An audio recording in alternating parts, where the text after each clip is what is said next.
भारत के सामने बार बार घुटने टेकने के बाद एक बार फिर से तुर्की वही हरकत दोहराई है जो महीनों पहले पाक के साथ मिलकर चाल चली थी। तुर्की अब तिलमिलाहट में है और भारत ने बिना एक भी गोली चलाए उसे उसके सबसे नाजुक नसों पर ऐसा वार किया है जिसे वह लंबे समय तक भूल नहीं पाएगा। तुर्की जो पिछले कुछ वर्षों में पाकिस्तान के साथ मिलकर भारत के खिलाफ एक गुप्त मोर्चा खोलने की कोशिश करता आया है, उसने एक बार फिर वही पुरानी हरकत दोहराई, लेकिन इस बार नतीजे उसके लिए पहले से कहीं ज्यादा विनाशकारी साबित हुए। भारत बार बार की चेतावनियों के बावजूद तुर्की के इस व्यवहार से भली भांति परिचित था और शायद यही कारण था कि इस बार उसने सिर्फ भूमध्य सागर में सिर्फ नेवी शिप ही नहीं, साथ में ड्रोन भी थे। दरअसल कुछ महीनों पहले पाकिस्तान और तुर्की ने एक गुप्त सैन्य रणनीतिक योजना बनाई थी जिसका मकसद था भारत के सीमा क्षेत्रों में अस्थिरता फैलाना और भारत की अंतर्राष्ट्रीय छवि को धूमिल करना। भारत ने उस समय न केवल इस साजिश को नाकाम किया बल्कि संयुक्त राष्ट्र में तुर्की को उसके ही बयानों के जाल में फंसाकर कूटनीतिक रूप से मात दी थी। तुर्की को लगा था कि भारत की चेतावनियां महज शब्दों का खेल हैं और जमीनी स्तर पर वह कुछ नहीं कर पाएगा, लेकिन भारत ने तब भी अपनी क्षमता को पूरी तरह उजागर नहीं किया था। अब वही तुर्की एक बार फिर पाकिस्तान के साथ मिलकर गुप्त रूप से भारत को निशाना बनाने की योजना बना रहा था। इस बार उनका हथियार था ड्रोन टेक्नोलॉजी। तुर्की ने हाल के वर्षों में अपने बेयरख्तार TB2 ड्रोन के जरिए कई युद्ध क्षेत्रों में प्रभाव दिखाया था। सीरिया, लीबिया और आर्मेनिया जैसे इलाकों में इन ड्रोन का इस्तेमाल कर उसने खुद को एक ड्रोन सुपर पावर के रूप में प्रस्तुत करने की कोशिश की थी। उसे लगा कि भारत के लिए यह नई चुनौती होगी और वह उसके जवाब में उलझ जाएगा। लेकिन तुर्की को अंदाजा नहीं था कि भारत न सिर्फ इस चुनौती के लिए तैयार बैठा है बल्कि उसने पहले से ही तुर्की के हर कदम पर नजर रखने के लिए एक गुप्त साइबर और सैटेलाइट नेटवर्क सक्रिय कर रखा है। सूत्रों के अनुसार तुर्की ने पाकिस्तान के जरिए भारत की उत्तरी सीमाओं के पास एक ड्रोन डिस्टर्बेंस ऑपरेशन की रूपरेखा तैयार की थी। इसमें भारत के सीमा चौकियों और सामरिक प्रतिष्ठानों की निगरानी के साथ साथ कुछ संवेदनशील इलाकों में छोटे स्तर पर हमले कर अस्थिरता फैलाने की योजना थी। लेकिन भारत ने जैसे ही इस गतिविधि को इंटरसेप्ट किया, उसने तुरंत ही जवाबी रणनीति पर अमल शुरू कर दिया, और वो भी ऐसे तरीके से जिसकी कल्पना न तुर्की ने की थी न पाकिस्तान ने। भारत की जवाबी कार्रवाई दो स्तरों पर चली। पहला स्तर था साइबर और इलेक्ट्रॉनिक वॉरफेयर का। भारत ने तुर्की के उन ड्रोन नेटवर्क्स को जो पाकिस्तान के जरिए भारत के ऊपर तैनात करने की योजना थी, जाम कर दिया। भारत के इलेक्ट्रॉनिक वॉरफेयर यूनिट्स ने इतने सटीक तरीके से तुर्की के ड्रोन कंट्रोल सिस्टम को निष्क्रिय किया कि न केवल ड्रोन बेकार हो गए बल्कि कई ड्रोन अपने ही लॉन्च बेस पर गिर पड़े। इससे तुर्की में हड़कंप मच गया और तुर्की के टेक्निकल एक्सपर्ट्स को समझ ही नहीं आया कि चंद सेकंडों में पूरा नेटवर्क कैसे ठप्पा हो गया। लेकिन भारत का असली वार इसके बाद शुरू हुआ। भारत ने तुर्की की उस गैस पाइपलाइन पर निशाना साधा जो यूरोप को प्राकृतिक गैस सप्लाई करने का एक बड़ा माध्यम है। इस पाइपलाइन को तुर्की अपनी ऊर्जा राजनीति का केंद्र मानता है। भारत की दूसरी ओर सबसे निर्णायक कार्रवाई थी तुर्की के हेडक्वार्टर ऑफ ड्रोन ऑपरेशंस पर सीधा हमला। यह हेडक्वार्टर तुर्की के अंदर एक गुप्त स्थान पर स्थित था जहां से पाकिस्तान के साथ मिलकर ड्रोन मिशनों को नियंत्रित किया जा रहा था। भारत ने इस स्थान की लोकेशन को पहले ही ट्रैक कर लिया था। भारत के साइबर वॉरफेयर और स्पेस इंटेलिजेंस नेटवर्क ने इस हेडक्वार्टर की कम्युनिकेशन लाइनों को कुछ ही मिनटों में काट दिया। इसके बाद एक रणनीतिक स्ट्राइक में इस केंद्र का पूरा सर्वर नेटवर्क ध्वस्त कर दिया गया। तुर्की के सैन्य अधिकारियों को समझ ही नहीं आया कि यह हमला किस दिशा से हुआ और इतनी तेजी से उनके सारे सिस्टम कैसे ठप हो गए। इस कार्रवाई के बाद तुर्की में राजनीतिक हड़कंप मच गया।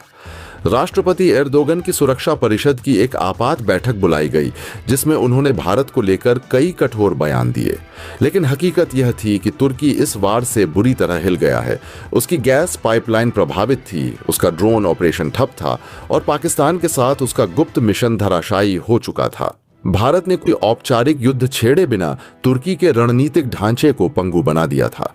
दुनिया के कई देशों ने इस घटनाक्रम को गहराई से देखा। अमेरिका और यूरोप के रणनीतिक विशेषज्ञों ने कहा कि भारत की यह कार्रवाई आधुनिक युद्ध के नए युग की ओर संकेत करती है। जहां युद्ध केवल सीमा पर नहीं बल्कि ऊर्जा पाइपलाइनों, साइबर नेटवर्क्स और ड्रोन हेडक्वार्टर पर लड़ा जाता है, भारत ने तुर्की को उसी की भाषा में जवाब दिया। बल्कि उससे कई गुना ज्यादा सटीक और प्रभावशाली तरीके से तुर्की, जो बार बार भारत को चेतावनियों को नजरअंदाज करता आया था, अब खुद को एक ऐसे चौराहे पर पा रहा है जहां उसे अपनी नीतियों पर पुनर्विचार करना पड़ेगा।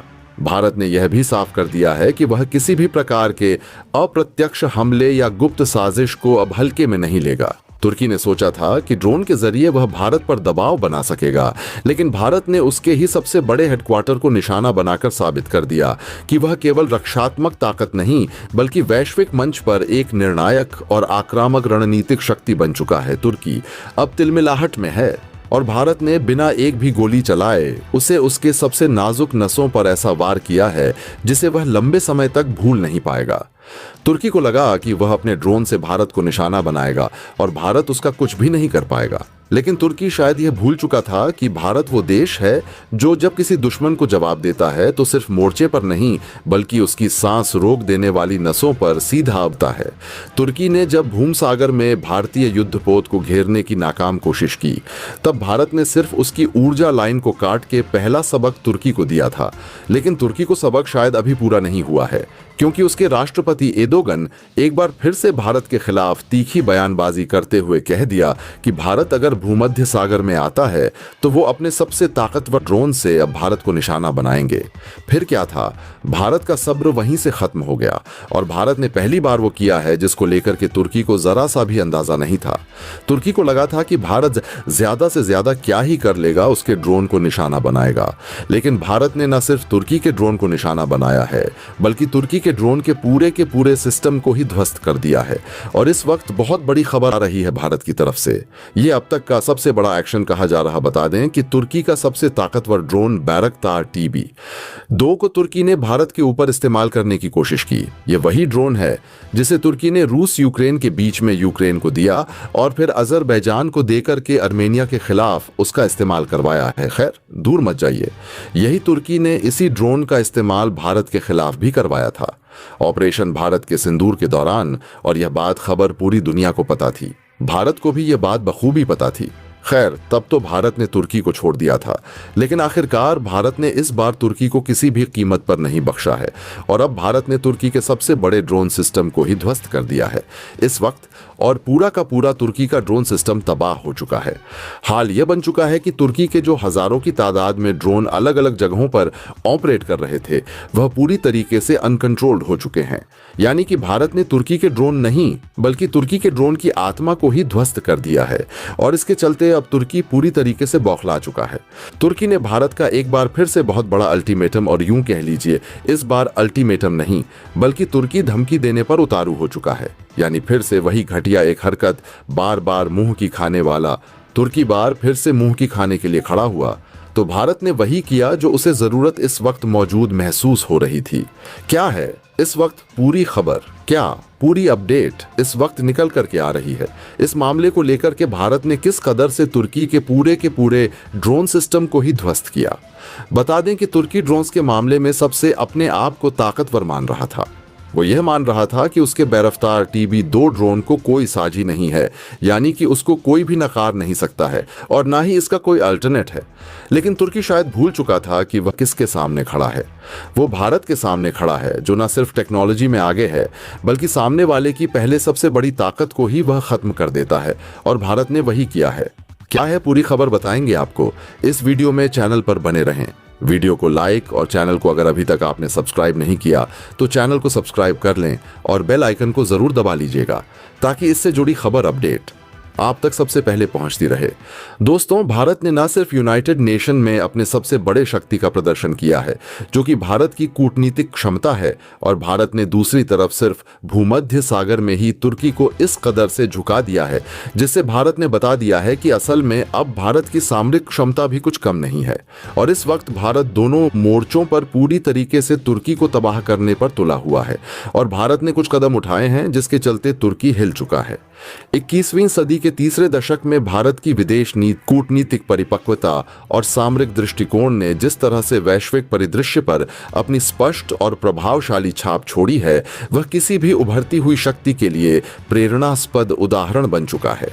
अब भारत केवल एशिया के क्षेत्रीय मुद्दों तक सीमित नहीं है, बल्कि उसने अपने प्रभाव क्षेत्र को मध्य एशिया, अफ्रीका और यहां तक कि भूमध्य सागर जैसे संवेदनशील भौगोलिक रणनीतिक इलाकों तक फैला दिया है। इसी क्रम में सबसे उल्लेखनीय घटना भारत और तुर्की के बीच बढ़ता हुआ रणनीतिक तनाव है, जिसने हाल के वर्षों में वैश्विक शक्ति समीकरणों को एक नया आयाम दिया है। तुर्की, जो लंबे समय से पाकिस्तान का खुला समर्थक और भारत विरोधी रुख अपनाता आया है, उसे भारत ने केवल कूटनीतिक ही नहीं बल्कि सामरिक मोर्चे पर भी चुनौती देना शुरू कर दिया है। विशेष रूप से भूमध्य सागर में तुर्की के प्रभाव को सीमित करने के लिए भारत ने जो कदम उठाए हैं, उन्होंने अंकारा की सत्ता को हिलाकर रख दिया है। सबसे पहले अगर हम तुर्की की भूमिका को समझें तो यह स्पष्ट होता है कि राष्ट्रपति रेचेप तैयब एर्दोआन के नेतृत्व में तुर्की ने हाल के वर्षों में एक नई नव ऑटोमन नीति को अपनाया है। इसका उद्देश्य केवल यूरोप और पश्चिम एशिया में अपनी भूमिका को मजबूत करना ही नहीं, बल्कि इस्लामी दुनिया में स्वयं को नेता के रूप में स्थापित करना भी है। इसी के चलते तुर्की ने बार बार कश्मीर मुद्दे पर पाकिस्तान के पक्ष में बयान दिए, संयुक्त राष्ट्र और OIC, Organisation of Islamic Cooperation जैसे मंचों पर भारत के खिलाफ राजनीतिक अभियान चलाए और यहां तक कि पाकिस्तान को ड्रोन व अन्य सैन्य उपकरणों की आपूर्ति में सहयोग किया। इन गतिविधियों ने भारत को यह समझा दिया कि तुर्की केवल बयानबाजी तक सीमित नहीं रहेगा, बल्कि वह धीरे धीरे भारत के रणनीतिक हितों को नुकसान पहुंचाने की दिशा में भी काम कर सकता है। इसके जवाब में भारत ने पारंपरिक प्रतिक्रियावादी नीति छोड़कर एक सक्रिय प्रहारक रणनीति अपनाई। भारत ने सबसे पहले कूटनीतिक स्तर पर तुर्की को घेरना शुरू किया। 2019 के बाद से भारत ने ग्रीस, साइप्रस, फ्रांस और इजरायल जैसे देशों के साथ अपने सामरिक संबंधों को अभूतपूर्व स्तर तक मजबूत किया। ये चारों देश भूमध्य सागर में तुर्की की विस्तारवादी नीतियों से सबसे अधिक प्रभावित हैं।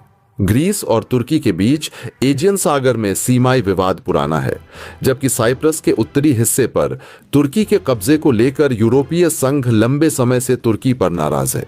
भारत ने इस भू राजनीतिक समीकरण को बखूबी समझा और ग्रीस तथा साइप्रस के साथ रक्षा सहयोग समझौतों पर काम शुरू किया। हाल ही में भारत ग्रीस के बीच हुए रक्षा और नौसैनिक सहयोग समझौते इस बात के प्रमाण हैं कि भारत अब भूमध्य सागर के क्षेत्र में दूरस्थ रणनीतिक उपस्थिति बनाने की दिशा में आगे बढ़ रहा है। भारतीय नौसेना के युद्धपोतों ने ग्रीक बंदरगाहों पर कई बार अभ्यास किए हैं, जिससे न केवल रणनीतिक साझेदारी मजबूत हुई बल्कि तुर्की को भी एक स्पष्ट संदेश गया कि भारत अब केवल हिंद महासागर तक सीमित नहीं है। इसी प्रकार भारत ने फ्रांस के साथ भी अपने संबंधों को नई ऊंचाइयों तक पहुंचाया।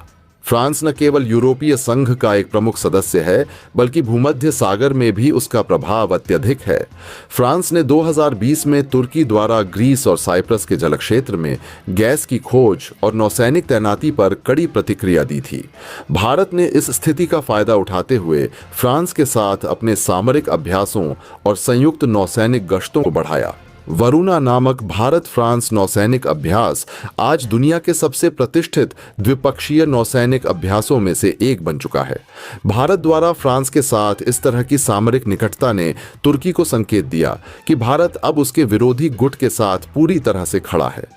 इसके बाद सबसे बड़ा झटका तुर्की को तब लगा जब भारत ने इजरायल और ग्रीस के साथ संयुक्त रक्षा एवं इंटेलिजेंस सहयोग की दिशा में तेजी से कदम बढ़ाए। इजरायल और तुर्की के बीच हाल के वर्षों में रिश्ते तनावपूर्ण रहे हैं, खासकर एर्दोआन की नीतियों के कारण। भारत ने इजरायल के साथ अपने पहले से ही मजबूत रक्षा संबंधों को भूमध्य सागर के संदर्भ में और गहरा किया। भारतीय नौसेना और इजरायली नौसेना के बीच तकनीकी सहयोग, निगरानी प्रणाली और साइबर सुरक्षा में साझेदारी बढ़ाई गई। इस रणनीतिक त्रिकोण यानी भारत, ग्रीस, इजरायल ने तुर्की को एक ऐसे मोर्चे का सामना करने के लिए मजबूर कर दिया जिसकी उसने कल्पना भी नहीं की थी। कूटनीतिक मोर्चे पर भारत ने तुर्की को आर्थिक रूप से भी दबाने के संकेत दिए। भारत तुर्की द्विपक्षीय व्यापार में पिछले कुछ वर्षों में उतार चढ़ाव आया। लेकिन जब तुर्की ने भारत के आंतरिक मामलों में दखल बढ़ाया तो भारत ने तुर्की से आयात पर निगरानी बढ़ा दी और कई अनुबंधों में वैकल्पिक आपूर्तिकर्ताओं की तलाश शुरू की। इसके अलावा भारत ने तुर्की के निर्माण क्षेत्र और बुनियादी ढांचा कंपनियों पर भी सख्त नीतियां लागू की, जिनका भारतीय बाजार में बड़ा हित था। परिणाम स्वरूप तुर्की की कुछ प्रमुख कंपनियों को भारत में परियोजनाएं गंवानी पड़ीं। इससे तुर्की की अर्थव्यवस्था, जो पहले से ही यूरोपीय संघ की नीतियों और मुद्रा संकट से जूझ रही थी, पर और दबाव पड़ा। अब अगर सामरिक मोर्चे की बात करें तो भारत ने अपनी नौसैनिक क्षमता का प्रदर्शन भूमध्य सागर में कर तुर्की को स्पष्ट संदेश दिया कि वह दूर दराज के क्षेत्रों में भी अपनी रणनीतिक उपस्थिति दर्ज करा सकता है। भारतीय नौसेना ने ग्रीस, फ्रांस और इटली के साथ कई संयुक्त अभ्यासों में हिस्सा लिया और भूमध्य सागर में अपने युद्धपोतों को तैनात किया। यह भारत की एक्सटेंडेड मैरीटाइम रीच नीति का हिस्सा है, जिसका मकसद हिंद महासागर से बाहर रणनीतिक इलाकों में प्रभाव बनाना है। भारतीय नौसेना की यह उपस्थिति केवल प्रतीकात्मक नहीं थी, इससे तुर्की के उन योजनाओं पर भी दबाव पड़ा जिनके तहत वह भूमध्य सागर में गैस की खोज कर अपनी ऊर्जा सुरक्षा और भू राजनीतिक प्रभाव को बढ़ाना चाहता था। भारत द्वारा समर्थित ग्रीस फ्रांस गठबंधन ने तुर्की की कई समुद्री गतिविधियों को चुनौती दी और कई बार उसे पीछे हटने पर मजबूर किया। इसके अलावा भारत ने रक्षा कूटनीति के नए रूप को अपनाते हुए आर्म्स एक्सपोर्ट, हथियार निर्यात को भी रणनीतिक साधन बना लिया। भारत अब ग्रीस, वियतनाम और अन्य देशों को ब्रह्मोस सुपरसोनिक मिसाइल सिस्टम की पेशकश कर रहा है। अगर ग्रीस को ब्रह्मोस की आपूर्ति होती है तो तुर्की के नौसैनिक ठिकानों के लिए यह एक सीधा रणनीतिक खतरा बन जाएगा, क्योंकि ब्रह्मोस की रेंज और गति भूमध्य सागर में किसी भी तुर्की जहाज या बेस को कुछ ही मिनटों में निशाना बना सकती है। यह कदम तुर्की के सैन्य योजनाकारों के लिए सिरदर्द बन गया है। तुर्की के लिए सबसे बड़ी चुनौती यह है कि भारत अब केवल रक्षा की स्थिति में नहीं है, बल्कि रणनीतिक आक्रामकता की स्थिति में पहुंच चुका है। दोस्तों, आपकी क्या राय है? कमेंट बॉक्स में जरूर से बताएं और साथ ही चैनल को सब्सक्राइब करना ना भूलें। आपके एक सब्सक्राइब से हमारी काफी बड़ी मदद होती है। जय हिंद।